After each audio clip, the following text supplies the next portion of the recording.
Good evening and welcome to the next instalment of the Just Below Average Track Guides, where this week we are taking our first outing in the Ferrari 296 GT3, and the circuit of choice is Road Atlanta in preparation for this week's Petit Le Mans, where we will be spending no less than 10 hours circulating this track in the team event. Quick disclaimer, I have not used a baseline or fixed setup for this JBA. This is actually running a custom setup, again in preparation for the weekend's race. I also am not aware whether any BOP has been applied, as this was just a private test session. So, obviously it's a pretty blinding time of a 1:19.0, but don't read too much into that. Lap time is pretty irrelevant. But I still think this is an incredibly accurate example of how to be just below average with regards to your braking points, turning, throttle application, and just general lappaging. So, here's the lap.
So here we go, coming up to the final bend now to start the lap. You want to hug this nice and tight, your full throttle, let it drift out to the left, and your lap has started now. Keep over to the left and you're going to see a concrete opening on that side. There, about 50% brake, drop it to 4, hit the apex on the inside, let it drift back out again, back on full throttle. Over to the right, back over to the left, then you're down to second gear.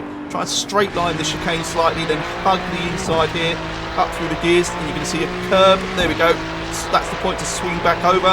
Ride this curb, avoid that curb, then down to third gear, ride that curb, and you can let the car drift right out onto the concrete there without getting an off track. Full throttle, all the way down here until you see the first dotted white line there. That's your braking point, down to third. You can ride more curb than that, let it drift out to the left, down to first. Once again, a little bit of curb but not too much, let it drift out to the left hand side, back on the throttle, and you're going to keep it pinned all the way up this climb. Keep it tight to the left, then just over the crest, let it drift over to the right. Again, full throttle. You will hit, if your gearing is the same as mine, you will hit 6th gear just as you come to your braking point, which is just before the 100 metre mark there, down to second gear. Roll it over this curb, take plenty of it to improve your angle into the second part of the chicane. Back on the power nice and early, aim for that flag. Let me just, right, I'm going to actually slow motion that bit. As you're coming off this curb, can you see the yellow, red and white flag in the middle of the bridge there?